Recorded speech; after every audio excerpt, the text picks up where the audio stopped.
Hermanos, el día de hoy vamos a leer, vamos a estudiar más bien Génesis 27 y por la extensión del texto lo vamos a ir viendo en medio de la enseñanza. Pero me gustaría captar su atención unos momentos para poder introducir lo que Génesis 27 nos está diciendo. Y les quiero leer esto como introducción. Uno de los momentos más crudos y desesperanzadores de la humanidad se dio en el Monte Calvario. Allí, en una cruz, yacía el Mesías, el enviado de Dios. Con su cuerpo ensangrentado, respirando agitadamente, se encontraba el supuesto Hijo de Dios. Luego de tantos milagros y maravillas, yacía a punto de morir, agonizante en un pedazo de madera. Junto a él se encontraban dos delincuentes, dos hombres dignos del destino que les esperaba. La muerte se encontraba a la vuelta de la esquina y ya no había nada que hacer. Ningún grito, ningún clamor, ningún milagro podría cambiar el curso de la historia ahora. Los ojos de su madre se llenaron de lágrimas, lo mismo que sus discípulos que presenciaban de cerca. ¿Cómo creer lo que estaba sucediendo? Realmente habían creído que aquel dulce hombre era el enviado de Dios. Habían depositado en él toda su esperanza, bebieron de su sabiduría y abrazaron su enseñanza. La expectativa por un cambio radical, esa que en algún momento ardía en sus corazones, ahora se apagaba entre lágrimas y gritos. El Mesías murió. Un terremoto remeció la zona, el cielo se tiñó de negro y todo terminó. Al menos así lo percibían los que allí estaban. Pero la verdad es que eso era solo el comienzo. La antigua profecía que tanto esperaban se había cumplido justo frente a sus ojos, aunque no lo habían entendido al comienzo. El momento que parecía más oscuro terminó siendo el más brillante y esperanzador para la historia de la humanidad. Lo que en un inicio parecía matar el anhelo por un gran futuro, no terminó sino avivándolo. Siempre fue el plan de Dios, nunca estuvo fuera de su control. Y eso es precisamente lo que nos muestra el capítulo 27 de Génesis. La enseñanza hoy día se titula Soberanía y Gracia Sobreabundantes. Y si bien vamos a ver la historia de una familia con muchas falencias, este texto nos habla sobre todas las cosas, de cómo la soberanía de Dios prevalece sobre cualquier circunstancia y cómo su gracia sobreabundante es capaz de transformar la situación más difícil que podemos encontrar. Vamos a ver 3 puntos en esta enseñanza. El primero, que se llama afectos errados. El segundo, que se titula las consecuencias de estos afectos errados. Y el tercer punto, que se titula gracia y soberanía sobreabundantes. En los primeros versículos del capítulo 27 dice así: y aconteció que siendo ya viejo Isaac y sus ojos demasiado débiles para ver, llamó a Esaú, su hijo mayor, y le dijo: hijo mío, y él respondió: heme aquí. Y dijo Isaac: mira, yo soy viejo y no sé el día de mi muerte. Ahora pues te ruego, toma tu equipo, tu aljaba y tu arco, sal al campo y tráeme caza, y prepárame un buen guisado como a mí me gusta, y tráemelo para que yo coma y que mi alma te bendiga antes de que yo muera. Es particular el capítulo 27 de Génesis, que nos está mostrando no a cualquier familia, nos está mostrando a la familia de Dios. Isaac, junto con su esposa y sus 2 hijos, son los descendientes directos de Abraham, a quien le fue entregada la promesa. Y sobre esa familia recaía la responsabilidad de fundar la que iba a ser la nación del pueblo de Dios. Ellos están en un lugar privilegiado en la historia y están en un punto privilegiado respecto a todas las naciones de la tierra, porque han sido llamados por Dios para un propósito especial. Pero lo que nos narra el capítulo 27 es tremendo, porque nos muestra la imperfección de esta familia de Dios. Nosotros tendemos a idealizar, ¿o no? Tendemos a pensar muchas veces que el hombre de alguna manera está en un pedestal elevado, arriba en la gloria, inmaculado, sin errores, sin fallas.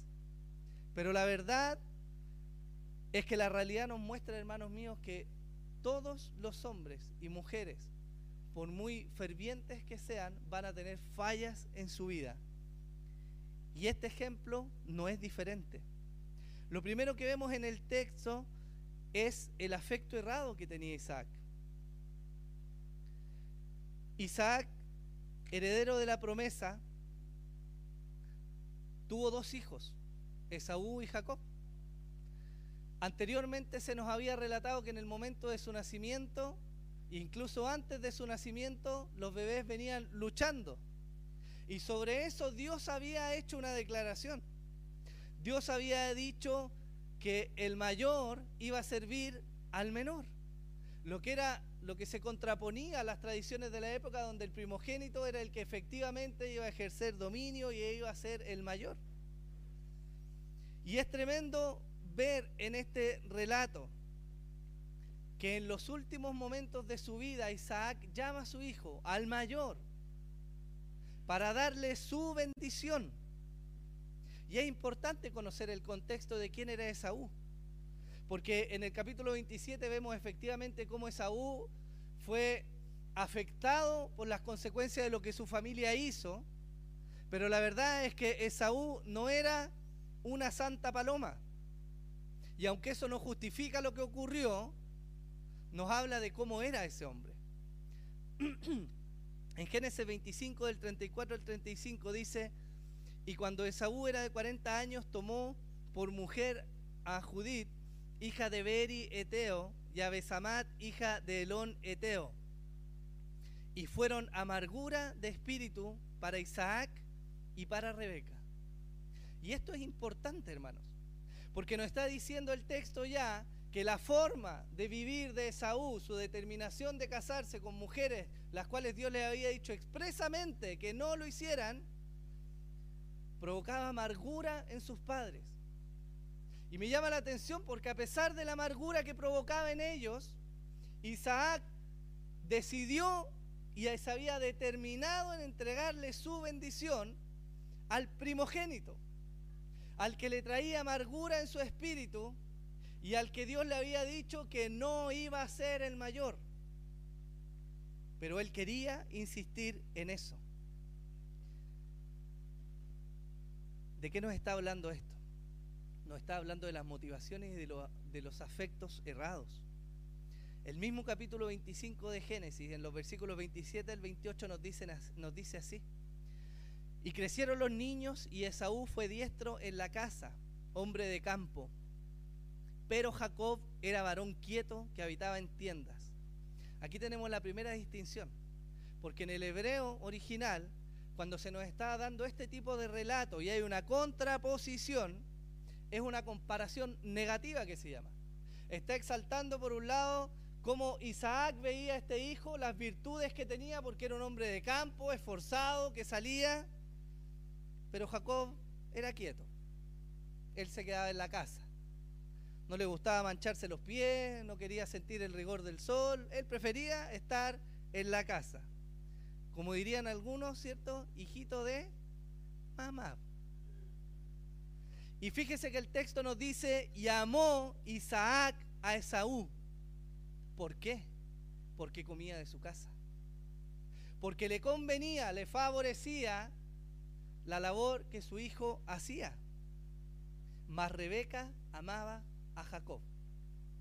Era un poquito mamón Jacob. Esto es importante para ver el relato, porque nos está mostrando la motivación por la cual Isaac quería bendecir a Esaú.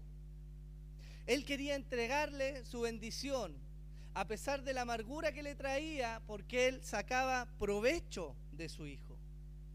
Él quería entregar su bendición porque había una ganancia personal, porque como padre era beneficiado por lo que su hijo hacía, sabiendo que Dios le había dicho que el mayor iba a servir al menor. ¿Por qué es importante esto? No sé si usted se ha preguntado si alguna vez ha leído el relato.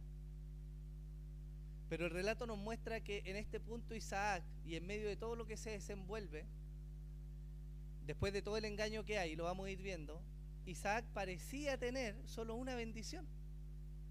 De hecho, es el reclamo que le hace Esaú cuando Jacob lo suplanta y le quita la bendición. Esaú le dice, pero ¿cómo tienes una sola bendición? Y yo me pregunto, ¿qué padre en su sano juicio, teniendo más de un hijo, piensan dejarle toda su bendición y toda su herencia a un solo hijo? Esto nos está hablando, hermanos míos, para aterrizarlo, de favoritismo. Este texto nos muestra que Isaac tenía un favorito. Y ese favorito no era el hijo al cual Dios había determinado bendecir. Este hijo favorito era aquel que traía ganancia personal al propio Isaac. Esto es importante porque nos trae a nosotros a reflexionar cómo nos relacionamos y cómo vemos a nuestros hijos. Algunos se alegran de los logros de sus hijos. Algunos publican, si tiene Facebook, yo sé que es antiguo, algunos están en Instagram, yo estoy lejos de ahí todavía, pero los que son más de mi edad y quizás más antiguos, para no decir viejitos, usan Facebook. Espero todavía. Y vea por ahí a finales de año, diciembre, se llena Facebook de fotos. Mi hijo con el diploma, mi hijo subió de curso, mi hijo el mejor de su clase, mi hijo entró a la universidad después, ¿cierto? Y hermanos, qué bendición, de verdad, que nuestros hijos hagan eso. Pero fíjese que es curioso porque en ningún momento he visto, y me incluyo en eso, nunca he visto una publicación que diga el primer versículo que se memorizó mi hijo. ¿Lo ha visto usted alguna vez? La primera canción que mi hijo o mi hija se aprendió. El primer culto en que mi hijo levantó las manos y dio gloria a Dios. ¿Lo ha visto usted alguna vez publicado? Parece que no es un mal solamente de esa época el valorar las cosas mundanas o en las cosas que traen provecho personal más que las cosas espirituales. Porque el problema aquí en Isaac no es solo que tenía un favorito, sino que además ese favorito era quien quebrantaba el pacto de Dios. Porque a sabiendas de que Dios les había dicho que no se juntaran con mujeres extranjeras, a sabiendas, Esaú fue y se casó quebrantando lo que Dios les había dicho. E Isaac, en vez de ser un padre dedicado a la espiritualidad de su hijo, le alababa y le aplaudía porque traía rica comida. Fíjese cómo se parece a la forma en que nosotros celebramos los logros de nuestro hijo. Entraron a la universidad, se titularon de esto, son los mejores de su generación y no vienen a la iglesia, pero no importa, son exitosos, eso es importante, ¿no? Es importante que tengan un buen trabajo, que ganen buenas lucas para que el día de mañana, ¿cierto?, ellos estén bien. Y Dios no importa si algún momento se van a arrepentir. Este mal tiene consecuencias y eso nos está mostrando el capítulo 27. Pero en esta historia, digna de pasión de gavilanes, diría alguno, mejor yo diría, no solamente Isaac es un ejemplo de los afectos errados, porque Rebeca, su esposa, no lo hace absolutamente nada de mal. El texto sigue narrando y nos dice: Rebeca estaba escuchando cuando Isaac hablaba a su hijo Esaú. Y cuando Esaú fue al campo a cazar una pieza para traer a casa, Rebeca habló a su hijo Jacob diciendo: he aquí, oí a tu padre que hablaba con tu hermano Esaú, diciéndole: tráeme caza y prepárame un buen guisado para que coma y te bendiga en la presencia del Señor antes de mi muerte. Ahora pues, hijo mío, obedéceme en lo que te mando. Ve ahora al rebaño y tráeme de allí 2 de los mejores cabritos de las cabras, y yo prepararé con ellos un buen guisado para que tu padre coma a él le gusta, coma lo que a él le gusta. Entonces se lo llevarás a tu padre, que comerá para que te bendiga antes de su muerte. Y Jacob dijo a su madre Rebeca: he aquí, Esaú mi hermano es hombre velludo y yo soy lampiño. Quizás mi padre me palpe y entonces seré para él, un engañador, y traeré sobre mí una maldición y no una bendición. Pero su madre le respondió: caiga sobre mí tu maldición, hijo mío, solamente obedéceme y ve y tráemelo. Esto es terrible. Isaac ya tenía favoritismo y había despertado muy probablemente el favoritismo contrario en su esposa. Eso se da a veces en la dinámica, ¿no? Alguien reta, ¿cierto?, al hijo y el cónyuge va inmediatamente y lo apapacha. Eres malo, eres mala. Y se genera esta división, ¿no? Esta polaridad. Y lo que nos muestra este texto es que Rebeca está cometiendo algo terrible. Ella está incitando a su hijo a pecar contra su padre. Porque no decía los mandamientos que no debíamos mentir, ¿o no? ¿No dice eso en los mandamientos? Y Rebeca está incitando a su hijo a pecar contra su padre, contra el Señor, por supuesto. Está enseñando e incitando a su hijo a pecar contra su hermano. Y ella misma está vulnerando el pacto de fidelidad con su esposo porque también lo está engañando. Eso es terrible, hermanos. ¿Cuántos cónyuges tienen secretos con sus hijos? ¿Cuántos no a veces acostumbran a decirle a sus hijos, mira, vamos a hacer esto, pero no le digas al papá, no le digas a la mamá, esto queda entre nosotros, secreto? ¿Cuántos están dispuestos a engañar al hombre o a la mujer de su pacto por amor a sus hijos? Hermanos, si tuviéramos que hacer una lista de prioridades, Dios, el cónyuge, los hijos y para abajo. Pero muchas veces el pacto matrimonial se viola y los hijos pasan a tener un lugar de importancia más elevado que el cónyuge. Y no hay forma en que eso vaya a traer bendición a un hogar. Es imposible. De hecho, es mucho más probable y es mucho más común que donde hay padres divididos, los hijos sufran las consecuencias de la división de sus padres.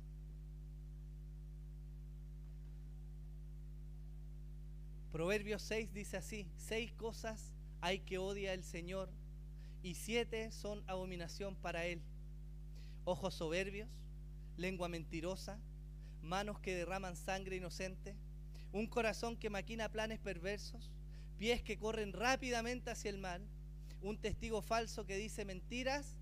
¿Y qué dice el último? El que siembra discordia entre hermanos. ¿Y qué es lo que estaba haciendo Rebeca ahí? Ella estaba sembrando discordia entre los hermanos.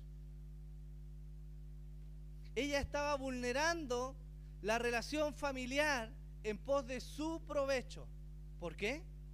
Porque a sus ojos, su favorito, el niñito de ella, no estaba recibiendo lo que según ella era justo. A ella se le había olvidado que Dios no necesita ayuda, hermanos míos, cuando quiere cumplir sus propósitos. Si Dios había determinado bendecir al menor, Dios lo iba a hacer a pesar de ella, como lo mostró en toda la historia hacia atrás. Pero ella, ¿qué quiso hacer? Echarle una ayudadita, pasando por encima de quien tuviera que pasar. No importaba, lo importante era que su propósito se cumpliera. Pasemos al tercer miembro disfuncional de esta familia, Jacob. Desde el versículo 14 dice: y él fue y los tomó y los trajo a su madre. Y su madre hizo un buen guisado como a su padre le gustaba. Entonces Rebeca tomó las mejores vestiduras de Esaú, su hijo mayor, que tenía ella en la casa, y vistió a Jacob, su hijo menor. Le puso las pieles de los cabritos sobre las manos y sobre la parte lampiña del cuello, y puso el guisado y el pan que había hecho en manos de su hijo Jacob. Entonces él fue a su padre y dijo: Padre mío. Y éste respondió: Aquí estoy. ¿Quién eres, hijo mío? Y Jacob dijo a su padre: Soy Esaú, tu primogénito. He hecho lo que me dijiste. Levántate, te ruego, siéntate y come de mi casa para que me bendigas. E Isaac dijo a su hijo: ¿Cómo es que la has encontrado tan pronto, hijo mío? Y él respondió: Porque el Señor tu Dios hizo que así me acaeciera. Isaac entonces le dijo: Te ruego que te acerques para palparte, hijo mío, a ver si en verdad eres o no mi hijo Esaú. Jacob se acercó a Isaac su padre y él lo palpó y dijo: La voz es la voz de Jacob, pero las manos son las manos de Esaú. Y no lo reconoció porque sus manos eran velludas como las de su hermano Esaú, y lo bendijo y le preguntó: ¿eres de verdad mi hijo Esaú? Y él le respondió: yo soy. Si habíamos visto ya al oportunista de Jacob quitarle la primogenitura a su hermano, ahora no tiene escrúpulos para ir más lejos y robar la bendición que su padre tenía para él. Es tremendo leer el texto, porque vemos en Jacob un hombre que no tuvo ningún reparo, hermanos, en ir a engañar a su padre y engañar a su hermano y mentirle en su cara a su papá. De hecho, me llama la atención, fíjese esto, que en el versículo 11 dice: y Jacob dijo a su madre Rebeca: he aquí, Esaú mi hermano es hombre velludo y yo soy lampiño, quizá mi padre me palpe y entonces seré para él un engañador y traerá sobre mí una maldición y no una bendición. Pero su madre le respondió: caiga sobre mí tu maldición, hijo mío, solamente obedéceme y ve y tráemelos. O sea, si de algo se preocupó Jacob en medio de esto, era que él no fuera a sufrir daño. Lo único que le importaba. No le importaba pasar por encima de su papá, no le importaba pisotear a su hermano, ni siquiera le importaba que hubiera alguna maldición que fuera a recaer sobre su mamá. No lo estaba ni ahí. Jacob no se preocupaba por la honra de su padre, ni por la honra de su hermano, ni por el bienestar de su madre. Jacob solamente se preocupaba por Jacob. Alguno podría decir: bueno, Jacob quería ser fiel a que el propósito de Dios se cumpliera. Y yo les pregunto: ¿a costa de su familia? En el mundo es muy claro el dicho que dice: el fin justifica los medios. ¿Lo ha escuchado usted o no? ¿Sí o no? Pero la verdad es que en la vida cristiana, hermanos, el fin no puede justificar los medios. Porque en la vida cristiana el camino es tan importante como el fin. No podemos pretender vivir una vida absurda, incoherente con lo que es el Evangelio y esperar llegar al cielo, hermanos. Por eso nuestro comportamiento y la forma en que vivimos es tan determinante para dar testimonio de si somos o no cristianos. Porque todos venimos acá hoy día, ¿cierto? Y nos sentamos bonitos, se ven súper bien, todos arregladitos, ¿cierto? Vienen al culto con una sonrisa la mayoría, todo maravilloso, ¿no? Pero es afuera, hermano, donde se ve quiénes somos. Es en la casa donde se ve quiénes somos. Cuando algo nos molesta de nuestro cónyuge y nosotros vamos y le decimos amablemente: ¿sabes qué, mi amor? Sentémonos, conversemos, aclaremos todos los problemas, siéntate tú ahí, ¿cierto? Y en vez de hacerle volar el plato, usted le sirve un plato para que tengan algo para compartir. Es ahí donde se ve los cristianos que somos. Es afuera donde nadie nos ve, donde podemos ser tentados a violar el pacto matrimonial en infidelidad. Ahí, hermano mío, se ve quiénes somos. Porque fíjense que sobre toda esta historia humana está Dios como el Señor de aquella familia. Y todas estas violaciones que se generan en las relaciones familiares es primeramente una violación a la santidad de Dios que los había llamado, ¿o no? La integridad, la honestidad y la transparencia debiesen ser los sellos distintivos de todo hijo de Dios. Hermanos, aquí no hay ninguno que sea diferente a los demás respecto a su deber con Dios. Todos tenemos que aspirar a esta forma de vivir. He escuchado algunas veces a alguien que tiene algún tipo de trabajo en el que de repente se puede dar la opción a meter la mano y dice: una cosa es la iglesia, pero el trabajo es el trabajo, ¿no? ¿Lo ha escuchado usted alguna vez? Dividimos. Ah, no, pues mi trabajo es mi trabajo. Si ahí tengo que ser pesado y se me salen los garabatos y se me sale el indio y paso por encima de la gente y le paso a ayudar, pero es que el trabajo, pues, hermano, yo tengo que trabajar, ¿o no? Y la iglesia es otra cosa. Pero la verdad es que no. Todos somos igualmente pesados y mirados por el Señor, en todo lugar. En nuestra casa, en el trabajo, en el ir, en el trabajo, en el colegio, en el trayecto, en todo lugar Dios nos está mirando. Dios no necesita una ayudadita de nosotros para que su plan se cumpla. Dios no necesita que nosotros empujemos y forcemos el cumplimiento de sus promesas. Isaac había aprobado una prueba que su padre no había logrado pasar. Porque cuando Dios le dijo a Abraham, te voy a dar descendencia, y pasaron 25 años, ¿qué hizo Abraham? Él dijo, bueno, Dios prometió, aquí está la sierva, no veo problema, démosle, dijo. Ayudemos al Señor a cumplir con su plan. Y falló, ¿no?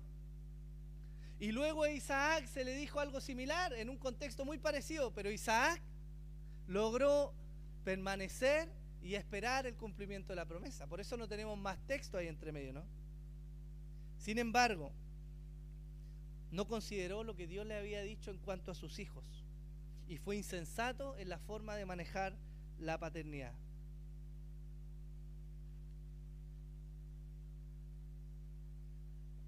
Hay algo importante que nosotros tenemos que entender, y es que Dios no te va a pedir, hermano, que tú sacrifiques a tu familia para cumplir el propósito suyo. Grábate esto bien en la mente, sobre todo aquellos que queremos servir al Señor. Dios no te va a pedir el sacrificio de tu familia, porque el sacrificio cristiano, hermanos, es voluntario. Tú no puedes sacrificar a tu cónyuge a la fuerza. Tú no puedes sacrificar a tus hijos a la fuerza, porque es voluntario el sacrificio. ¿Qué demanda eso de nosotros? Que los que somos hombres tengamos los pantalones bien puestos y estemos bien arraigados en la fe para lograr que nuestras esposas y que nuestros hijos caminen de manera legítima el camino del Señor. Pero lo más fácil es imponer, ¿o no? Aquí se hace esto porque yo digo. Y sí, exactamente. Pero ¿será ese el camino? ¿No tendremos la capacidad y la sabiduría de Dios para convencer por medio de la palabra y del testimonio de vida a nuestros hijos y a nuestras esposas de que hagan lo que la Biblia nos dice que tenemos que hacer?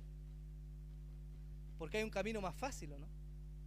Y tenemos que entender, hermanos míos, que si vamos a servir al Señor y si vamos a seguir sus caminos, tenemos un llamado al sacrificio, pero no podemos sacrificar a otros en pos de mis objetivos personales. Algunos son buenos para trabajar. Algunos dicen, no, es que mi hijo necesita ir en el mejor colegio. Y si va a ir en el mejor colegio, requiere de mí que trabaje 15 horas afuera. Y llega cansado y nunca lee la Biblia con su hijo, nunca oró con ellos, pasaron los días, los meses, los años, el hijo creció, entró a una buena universidad, pero se alejó del Señor. ¿Estamos dispuestos a eso? ¿Estamos dispuestos a sacrificar la vida espiritual de nuestra familia en pos de algún anhelo personal? ¿Por vivir en un mejor lugar, por tener una mejor casa, por tener un mejor auto? ¿Por cumplir nuestros propios deseos? Porque fíjese que toda esta dinámica que vemos en Génesis 27 está rodeada de los deseos y anhelos personales. Isaac quería bendecir a su hijo porque es su hijo regalón, porque le da buena comida. Rebeca quería que su hijo Jacob tomara y engañara a su padre porque es su regalón. Jacob quería lograr su propósito. Él ya le había quitado la primogenitura, ahora vamos por la bendición, voy a ser yo el que la lleva. Y no le importó pasar por encima de nadie. Todas motivaciones egoístas, afectos errados. Y fíjese cómo da vueltas en la narrativa que Dios no es mencionado, sino salvo para mentir sobre él.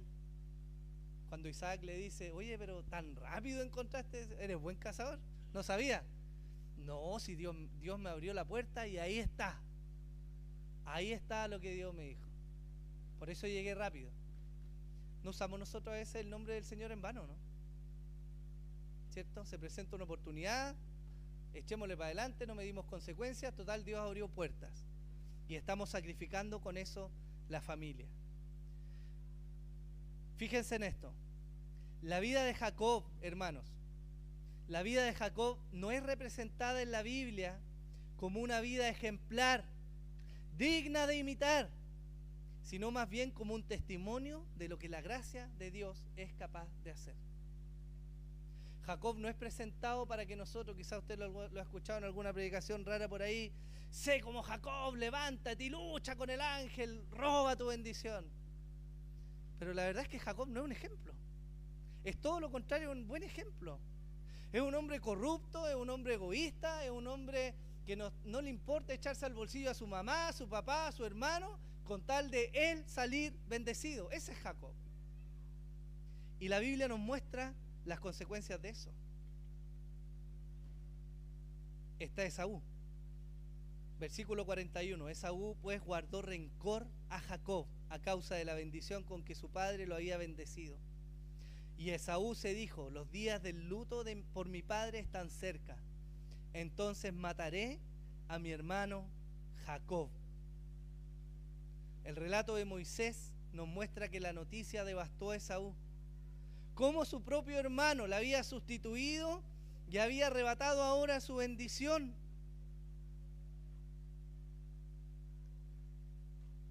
De alguna manera, Esaú es como, entre comillas, la víctima en este relato, porque sufre las consecuencias de toda una familia de afectos desordenados. Y aunque eso es así, tenemos los antecedentes de que Esaú desde antes venía mostrando desinterés por su familia y por el pacto de Dios.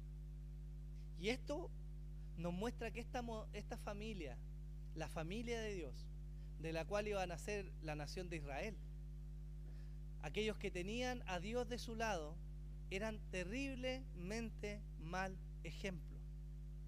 Pero nos sirve hoy día, hermano, para ver lo que es la vida en realidad. Porque nosotros no es que estemos tan lejos de esta realidad que leemos en el texto, ¿sí? Hay hijos que hacen y deshacen sin importarles el corazón de sus padres. ¿Lo ha visto usted o no? Hay padres que en el afán de satisfacer sus propios anhelos impulsan y mueven a sus hijos a cumplir sus deseos, sin importarles ellos en lo más mínimo. También tenemos padres que no examinan su comportamiento con sus hijos y más bien les brota el favoritismo unos por uno o por otro. Y aquí es necesario hacer una evaluación. Yo les pregunto, ¿qué son los hijos para los padres?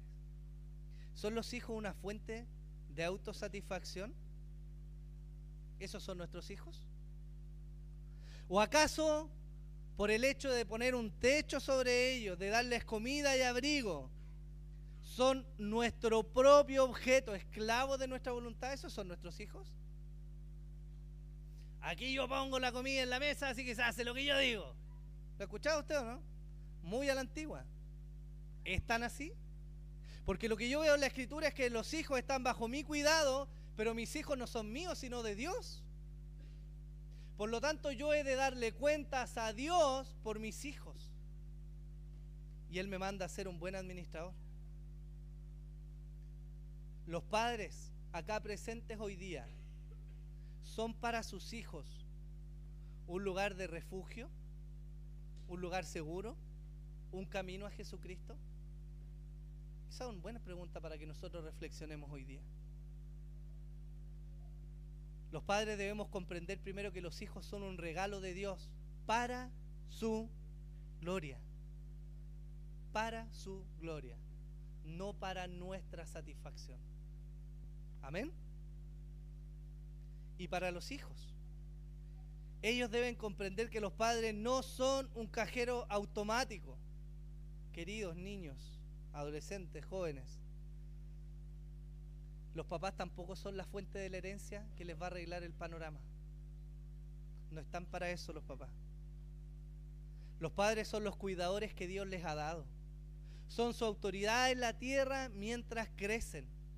Su modelo respecto a cómo vivir una vida honesta y piadosa que agrada a Dios. Esos son los padres. No están para soltar el billete nomás, para cumplir su anhelo, para que ustedes se realicen y sean su propia fuente de satisfacción. Si dejamos hasta acá la historia, ¿cómo es el panorama? Terrible, hermano. Pero se pone un poco más terrible. Téngame paciencia. Hace tiempo no predicaba, así que deme unos minutitos más. Romanos 15:4 dice: porque todo lo que fue escrito en tiempos pasados para nuestra enseñanza se escribió, a fin de que por medio de la paciencia y del consuelo de la Escritura tengamos esperanza. Hay tres cosas que para mí son muy evidentes en el texto y que quiero resaltar hoy día, que son problemas y que traen consecuencias. Lo primero es el favoritismo. El texto de Génesis 27 parte con una narración en que nos muestra el favoritismo de uno de los padres por uno de sus hijos. Y esto es un problema, hermanos. Versículo 28 de Génesis 25 dice: llamó Isaac a Esaú porque comía de su casa, mas Rebeca amaba a Jacob. El tema del favoritismo siempre va a traer malas consecuencias. Génesis 37 nos habla muy claro de eso. Y Jacob habitó en la tierra donde había peregrinado su padre, en la tierra de Canaán. Esta es la historia de las generaciones de Jacob. José, cuando tenía 17 años, apacentaba el rebaño con sus hermanos. El joven estaba con los hijos de Bilha y con los hijos de Silpa, mujeres de su padre, y José trajo a su padre malos informes sobre ellos. Y mire lo que dice acá: llamaba a Israel, Jacob, Israel es Jacob, llamaba a Israel a José más que a todos sus hijos. ¿Cómo se llama eso? ¿Cómo se llama? Favoritismo. Porque era para él el hijo de su vejez.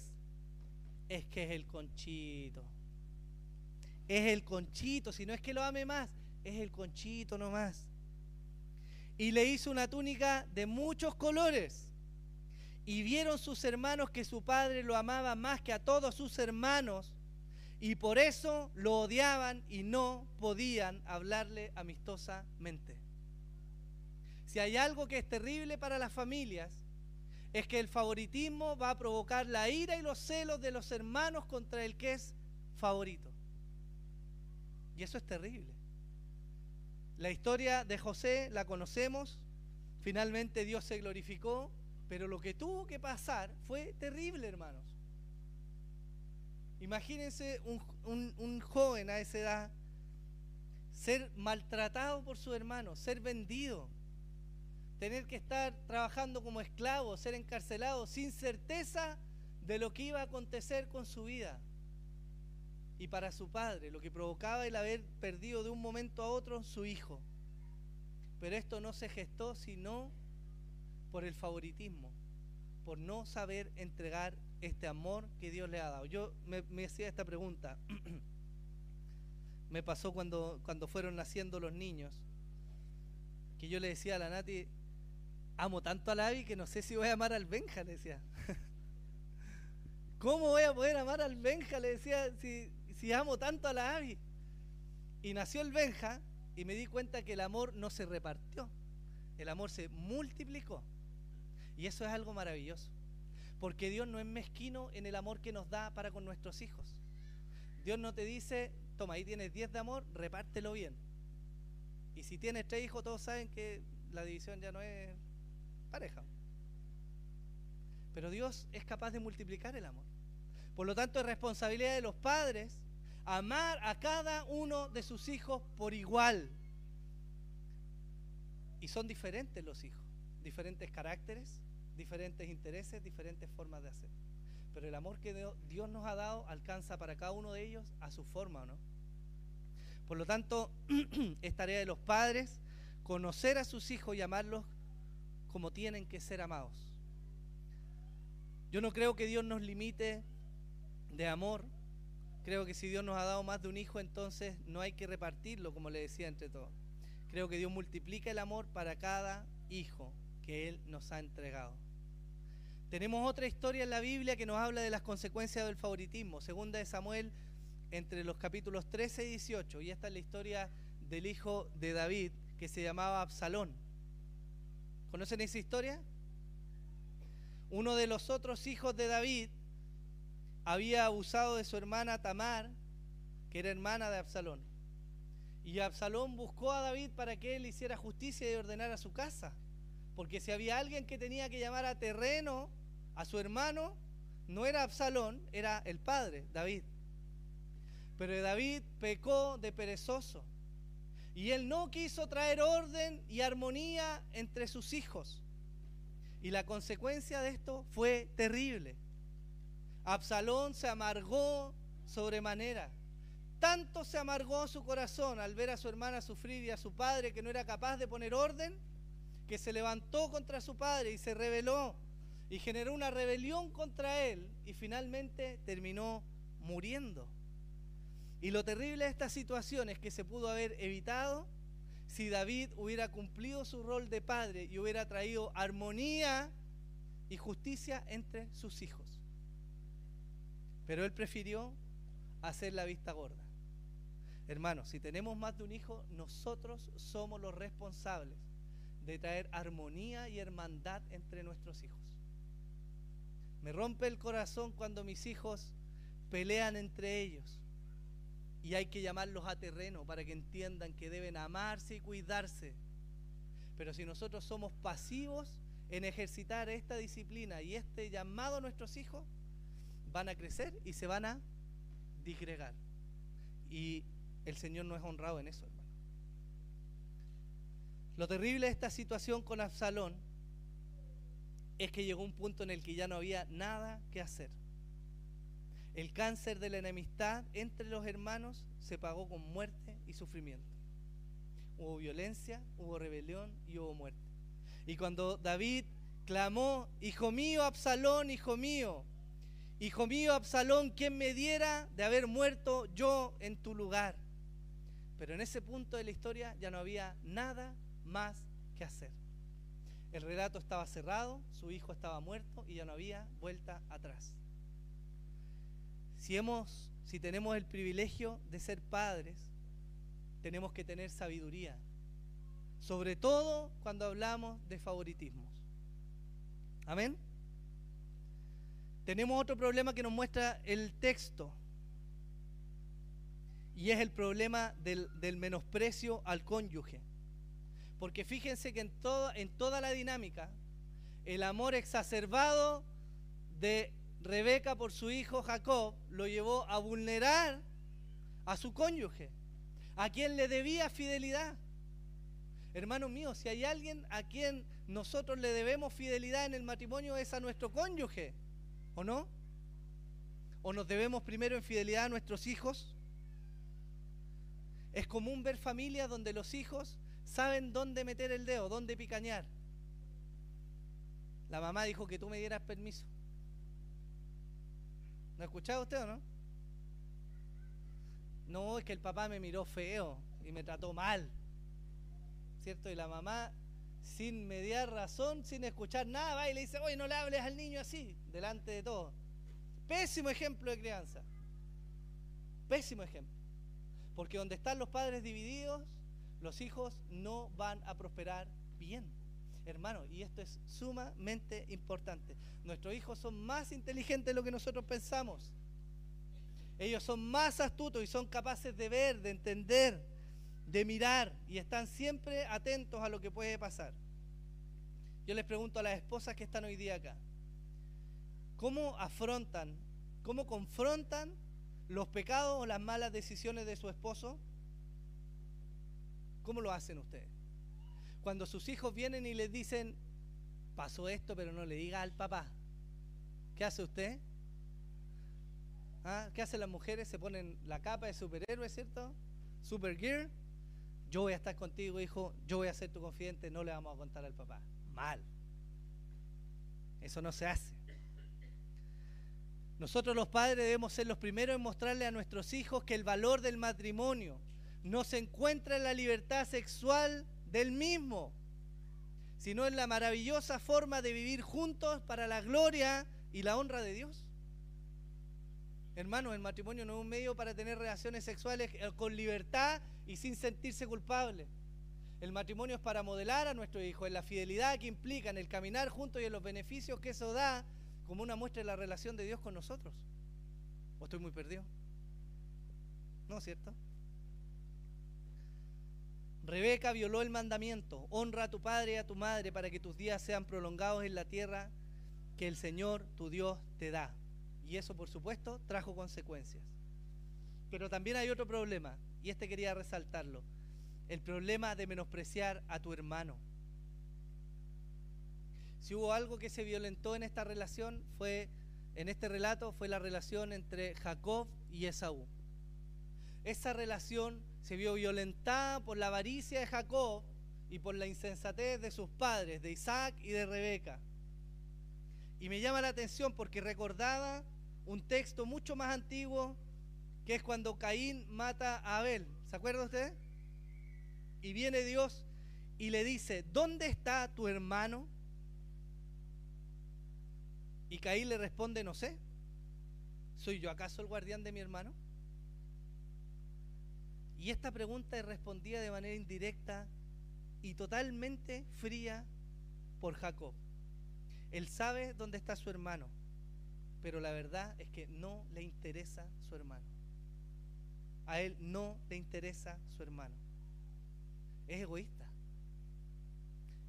Jacob no levantó un cuchillo y mató a Esaú, pero fue tan duro su indiferencia y su deseo de pasar sobre su hermano que literalmente lo llevó a ese punto. Y eso es importante para que nosotros evaluemos como hermanos y como padres que están guiando niños. No podemos permitir que nuestros hijos se menosprecien el uno al otro. No debemos ser cómplices de esa conducta en nuestro hogar. Dios nos ayude a ser padres que generen unidad entre sus hijos y no diferencias.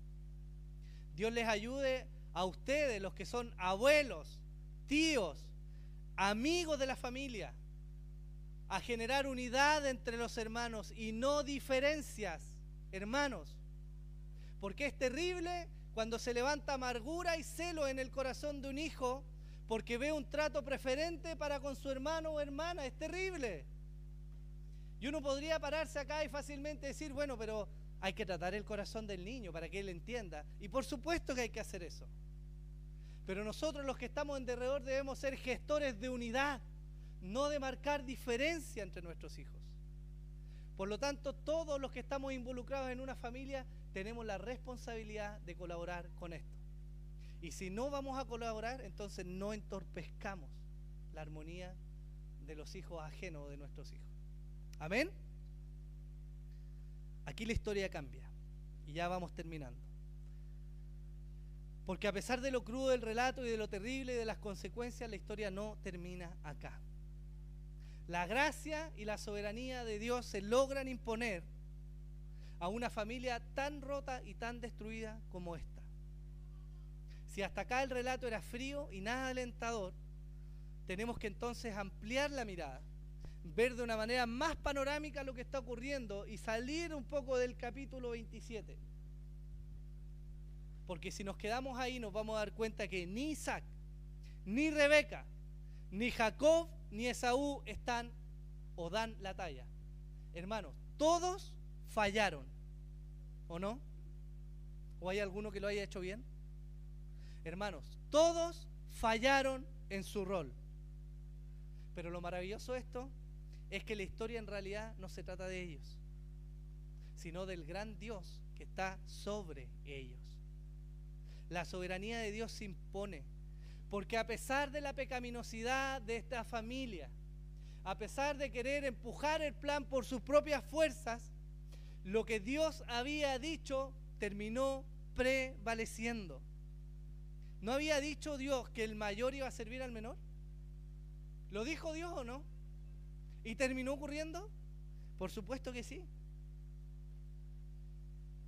La bendición que Jacob recibió fue esta: he aquí el olor de mi hijo, es como el aroma del campo que el Señor ha bendecido. Dios te dé, pues, del rocío del cielo y de la grosura de la tierra y la abundancia de grano y de mosto. Sírvante pueblos y póstrense ante ti naciones. Sé Señor de tus hermanos e inclínese ante ti los hijos de tu madre. Malditos los que te maldigan y benditos los que te bendigan. Aunque haya sido por medio de una usurpación, Dios cumplió su plan. Y eso es importante de notar. Para Esaú la bendición fue esta: he aquí, lejos de la fertilidad de la tierra será tu morada, y lejos del rocío que baja del cielo. Por tu espada vivirás, y a tu hermano servirás, mas acontecerá que cuando te impacientes, arrancarás su yugo de tu cerviz. Esto se llama soberanía, mis hermanos. Esta es la soberanía de Dios. Que a pesar de los corazones torcidos y a pesar de las equivocaciones y de los malos deseos de los integrantes de esta familia, el plan de Dios se cumplió igual. Fíjese lo que nos dice Pablo en Romanos 9, miles de años después. Porque la palabra de la promesa es esta: por este tiempo vendré y Sara tendrá un hijo. Y no solo esto, sino que también cuando Rebeca concibió de Isaac nuestro padre, pues no habían aún nacido, ni habían hecho aún ni bien ni mal, para que el propósito de Dios conforme a la elección permaneciese, no por obra, sino por el que llama. Se le dijo: el mayor servirá al menor. Como está escrito: a Jacob amé, mas a Esaú aborrecí. ¿Qué pues diremos? ¿Que hay injusticia en Dios? En ninguna manera, pues a Moisés dice: tendré misericordia del que yo tenga misericordia, y me compadeceré del que yo me compadezca. Hermanos, así que no depende del que quiere, ni del que corre, sino de quien Dios tiene misericordia. Eso es soberanía. La historia termina en Génesis 27 con Esaú queriendo matar a su hermano. Él dijo: mi papá va a morir, apenas muera, se acaba el luto y yo lo mato. Y Jacob tuvo que agarrar sus pichas y salir corriendo. Y comenzó a vagar a una tierra que él no conocía, con la esperanza de llegar a un familiar suyo para establecerse. Pero lo maravilloso es que en ese camino, mientras iba, Dios se encuentra con Jacob. Y Dios llama a este hombre que era un ratero, un usurpador, un egoísta, y lo levanta de esa condición y le cambia el nombre y lo transforma. No por lo que Jacob haya hecho, sino porque el plan de Dios se tenía que cumplir. Si hay algo que triunfa en este relato y en la historia, es que Dios es soberano y que su gracia, hermanos, es mucho más abundante que los pecados nuestros. Y eso es maravilloso. Porque puede que hoy día nosotros no seamos los mejores esposos, ni los mejores hijos, ni los mejores padres. Pero yo les quiero mencionar que a pesar de eso, hay esperanza. Hay esperanza, hermanos. Eso es maravilloso del Evangelio. No estamos dejados solos a nuestra suerte. Dios no desechó a Jacob. Él no lo mandó fuera, no se olvidó de él y levantó otra familia. Él, de esa familia quebrada, logró formar un hombre de cuyos lomos nacieron las 12 tribus de Israel. Y engrandeció esa nación y la prosperó, la multiplicó y puso su nombre sobre ella. Y la historia nos muestra que luego los liberó y los sacó y los purificó. Y Dios habitó en medio de ellos. Y de esa familia, años después, vendría la simiente, nuestro Salvador Jesús. Por lo tanto, si para nosotros el panorama hoy día es oscuro y no tiene salida, yo les quiero decir, hermanos, que de lo más terrible que podamos estar viendo o viviendo, Dios puede levantar algo para bendición. Dios no tiene nuestras limitaciones. Dios no tiene problema con trastornar algo que era maldición en bendición. Dios no tiene problema en levantarse sobre su pueblo. Y eso es maravilloso. Segunda de Crónicas 7:14 dice así, quiero que se grabe esto en la mente. Si se humillare mi pueblo, sobre el cual mi nombre es invocado, lloraren y buscaren mi rostro y se volvieren de sus malos caminos, entonces yo oiré desde los cielos, perdonaré su pecado y sanaré su tierra. Y el apóstol Juan escribió en 1 de Juan 1:9, si confesamos nuestros pecados, Él es fiel y justo para perdonarnos los pecados y para limpiarnos de toda nuestra maldad. Hermanos, si hoy día no eres el esposo que debes ser, todavía puedes elevar una oración al cielo. Si hoy día no estás siendo el padre o la madre que debes ser, aún es tiempo de elevar una oración al cielo. Y si no has sido el hijo que Dios demanda que seas, aún hay tiempo de elevar una oración al cielo. Póngase en pie, por favor. Qué bueno y qué misericordioso es el Señor, ¿o no?